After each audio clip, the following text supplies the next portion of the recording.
When you think of Rio de Janeiro, what comes to mind?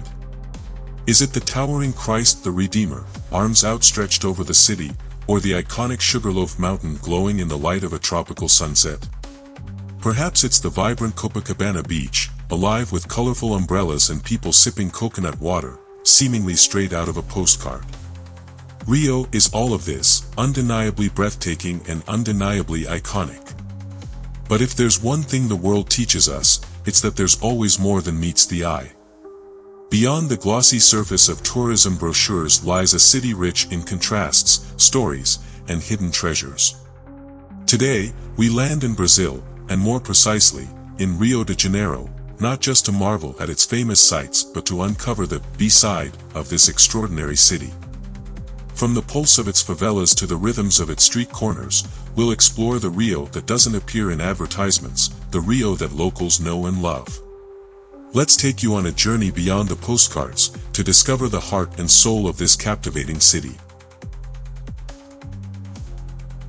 Number 1. The image on the postcard. What is Rio de Janeiro like from the world's perspective?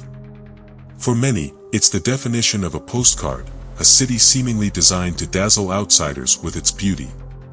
From the towering Christ the Redeemer to the dramatic peaks of Sugarloaf Mountain, Rio has become synonymous with breathtaking landscapes and vibrant culture. Of course, Rio has its challenges, and we'll discuss those. But first, let's explore what makes this city so admired and why it has captured the hearts of millions worldwide.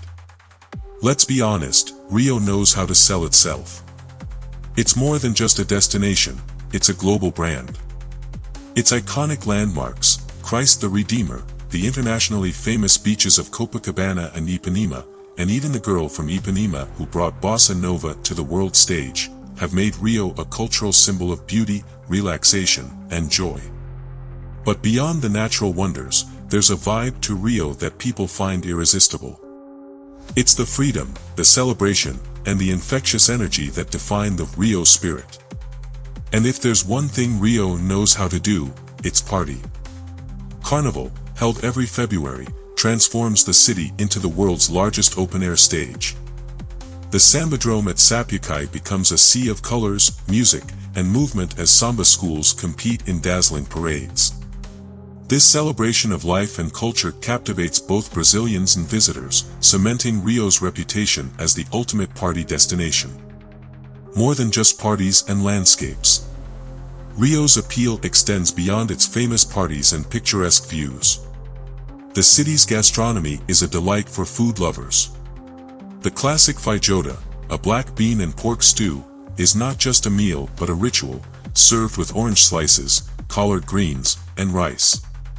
On the beaches of Copacabana and Ipanema, vendors sell iced mate tea and globo biscuits, a crunchy snack beloved by locals and tourists alike. In bars and street corners, you'll find comforting bowls of caldo de feijão, a flavorful bean soup perfect for a quick bite. And then there's the music. Rio is a city that lives and breathes rhythm. Samba, funk, and bossa nova create the soundtrack of daily life. It's no surprise that the city's vibrant energy even inspired Disney. Zé Carioca, the charming parrot, was born from the streets of Rio. Walt Disney himself created this character during a visit to Brazil in 1941. In the 1942 film Saludos Amigos, Donald Duck meets Zé Carioca, who introduces him to samba, cachaca, and Rio's iconic boardwalks, all set to the lively tune of Tico Tico no Fuba. The other side of Rio. But for all its beauty and cultural vibrancy, Rio has another side, one that doesn't appear on postcards. Behind the stunning beaches and world-famous landmarks lie serious social and economic challenges. These problems often remain hidden from the casual visitor, but they're an integral part of the city's story. To truly understand Rio de Janeiro, it's essential to move beyond the postcard-perfect image and delve into its complexities. Number 2. Upscale neighborhoods and favelas side by side. One of the most striking aspects of Rio de Janeiro is its stark contrast between luxury and necessity. Modern, multi-million-dollar apartment buildings with tree-lined streets stand just steps away from hills crowded with precariously stacked houses. This dramatic juxtaposition isn't relegated to the outskirts, it's the heart of Rio's urban landscape. The Rocinha favela exemplifies this divide. As the largest favela in Rio, Rocinha is located less than 6 kilometers from Leblon, one of the city's most affluent neighborhoods. Crossing a few streets takes you from high-end boutiques and beachfront apartments to a maze of alleyways and makeshift homes. But Rocinha is just one of over 1,000 favelas in Rio, home to approximately 1.5 million people, about 22% of the city's population. These favelas are not the result of mere geographical coincidence. Their origins lie in historical and social inequalities. After the abolition of slavery in 1888, freed individuals moved to cities like Rio, only to face a lack of affordable housing. Around the same time, Rio underwent urbanization inspired by French ideals, displacing the poor from central areas to the hillsides. Over decades, these marginalized communities expanded, becoming the favelas we see today. Despite their challenges, favelas are vibrant hubs of culture, music, and resilience. Yet, they remain stark reminders of the city's deep inequalities. The proximity of opulence and poverty in Rio creates an undeniable visual and social contrast, forcing visitors to confront the complexities behind its beauty. To understand Rio de Janeiro, one must look beyond the postcard-perfect views and delve into the reality of a city defined by both extremes.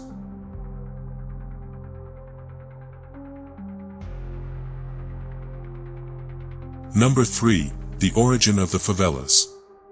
The favelas of Rio de Janeiro did not appear out of nowhere. They have deep roots in the city's history, stemming from its ambition to become the Paris of the tropics. At the start of the 20th century, Brazil, as a newly proclaimed republic, was eager to showcase modernity, particularly with the centenary of independence approaching. The inspiration? Paris. In the mid-19th century, Paris underwent a massive urban transformation led by Georges-Eugène Haussmann under Napoleon III. Narrow streets and old buildings were replaced with wide boulevards and modern infrastructure. However, this modernization came at a high social cost. Thousands were evicted without alternatives. Rio sought to emulate this model, but with even more dramatic consequences. In 1903, Mayor Pereira Passos, with support from President Rodrigues Alves, initiated sweeping urban reforms to erase the colonial image of the capital. Wide avenues were opened, and infrastructure was modernized to impress international elites. But these changes required the removal of those living in the city center. Tenements, large houses subdivided into rooms for poor families, were demolished. Residents, evicted without compensation or housing alternatives, had no choice but to settle on nearby hills and outskirts. This forced migration marked the birth of Rio's favelas. Yet, the story didn't end there. The marginalization of these communities created fertile ground for organized crime, a problem that persists to this day. The lack of state support and infrastructure allowed criminal groups to take root, dominating many aspects of daily life in these neighborhoods. The favelas are a stark reminder of the social costs of modernization and exclusion, and they remain integral to understanding the complexities of Rio de Janeiro's urban and social landscape.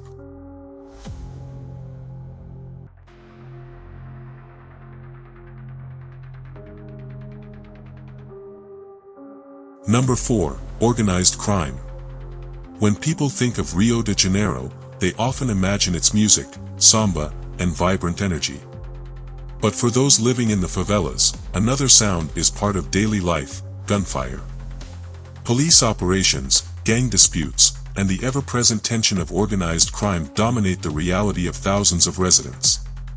How did Rio reach this point? The story begins with the formation of favelas, where displaced workers settled after being evicted from city centers. Initially, these neighborhoods were simply humble communities. But in the 1970s, everything changed with the rise of drug trafficking. The turning point came from an unlikely source: Ilha Grande prison. During Brazil's military dictatorship, political prisoners were incarcerated alongside common criminals. This seemingly administrative decision had devastating consequences. The political prisoners, trained in tactics of hierarchy, discipline, and organization, inadvertently taught these skills to the criminal population.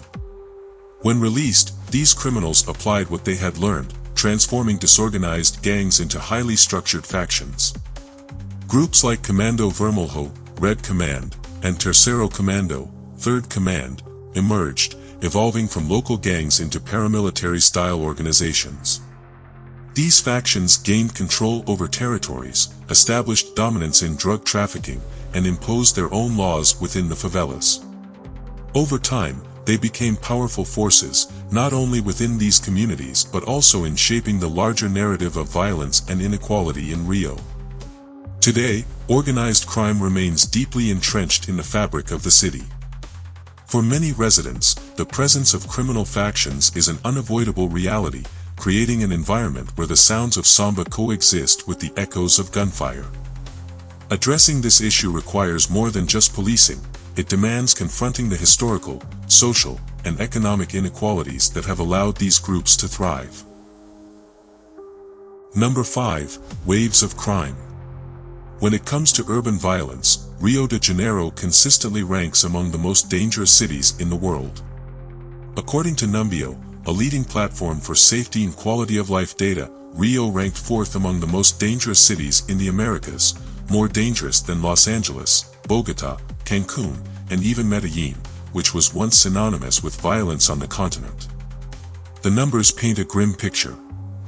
Between July 2016 and July 2017, over 3,800 shootings were recorded in Rio's communities, an average of 39 shootings per month, nearly one per day.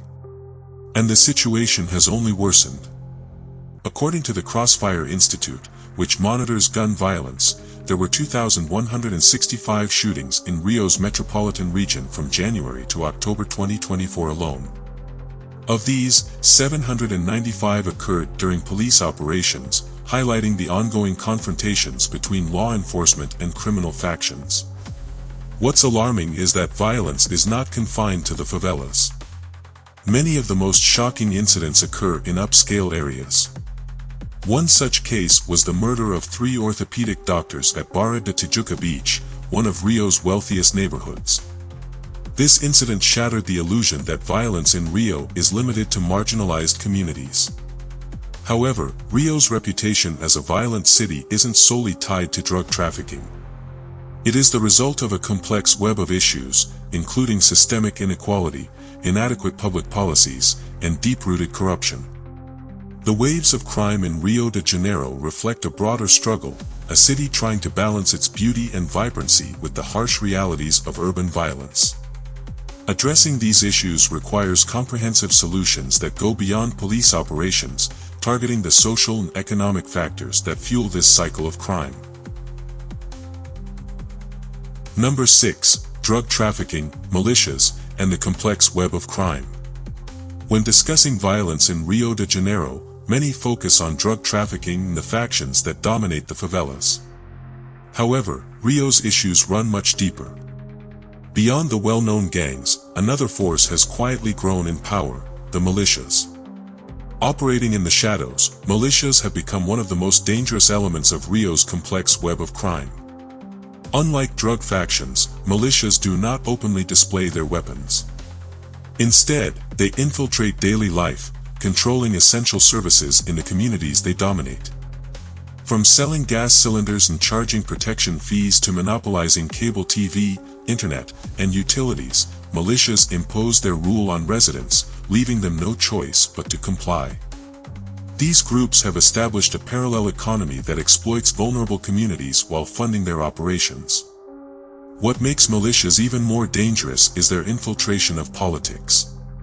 Numerous politicians have been accused of collaborating with or being financed by militias.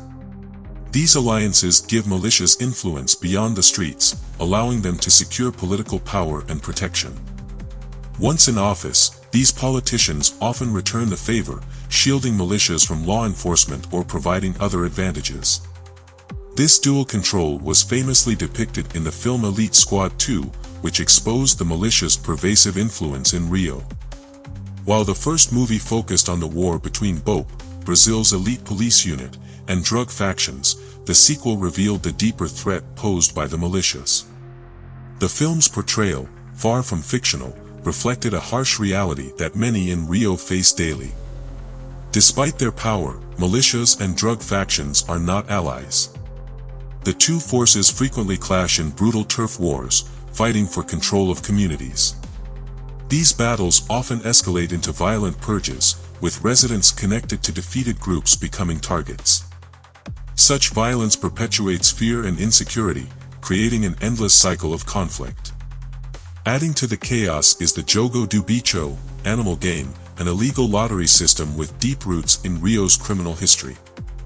This underground operation is linked to bribery, corrupt politicians, and complicit police officers.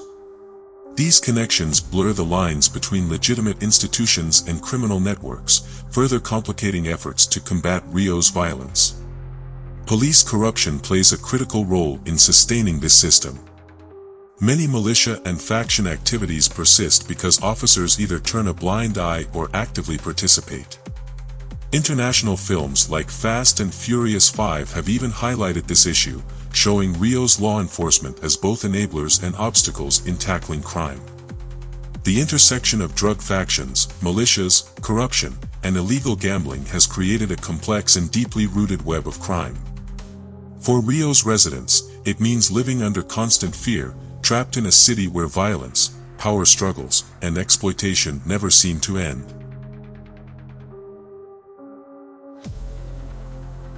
Number 7. The Panic of Raids. One of the most terrifying realities in Rio de Janeiro is the infamous arrasto, the raid. These swift, organized robberies can happen anywhere, on the beach, on buses, in subways, and even in the middle of traffic. A raid typically involves groups of young people or teenagers who target multiple victims at once, creating panic as they snatch phones, wallets, bags, and anything within reach. A recent example occurred in late November on Avenida Brazil, one of the city's busiest avenues. During rush hour, criminals stopped traffic and robbed drivers stuck in their cars, leaving them powerless and trapped. Such bold, daylight crimes underscore the deep insecurity in Rio. These incidents are not random, they are rooted in Rio's extreme social inequality. On one side, wealthy residents flaunt expensive gadgets and designer goods. On the other, young people grow up in communities plagued by poverty, lack of education, and limited opportunities. With the state failing to provide resources and support, crime becomes an outlet for survival. Raids are more than theft, they reflect the city's stark divide. Addressing this issue requires tackling the root causes of inequality, offering education, jobs, and hope to those left behind.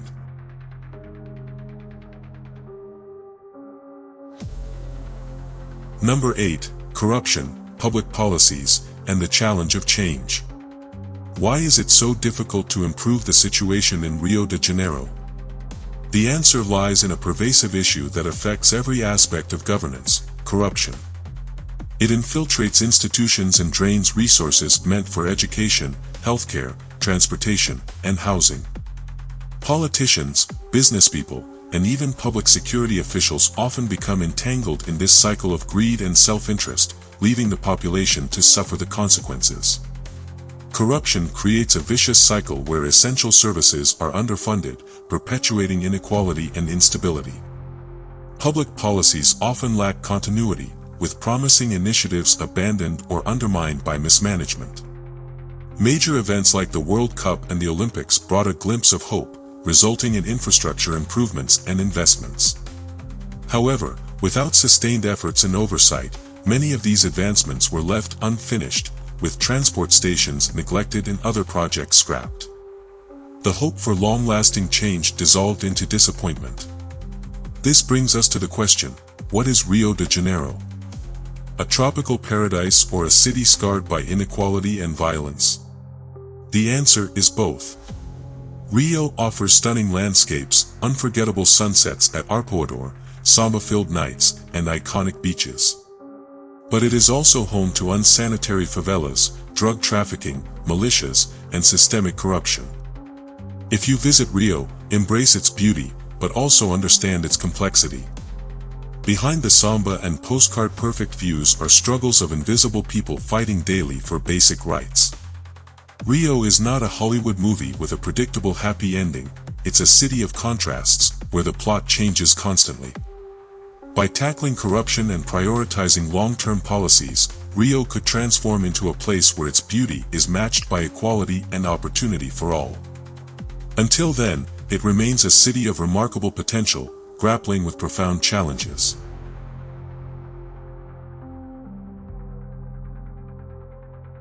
If you enjoyed this video, be sure to like, subscribe, and click the notification bell so you never miss out on the latest news from the world of music and entertainment. Let's see who's next. Nefuwa Waitama Vama Asafanis.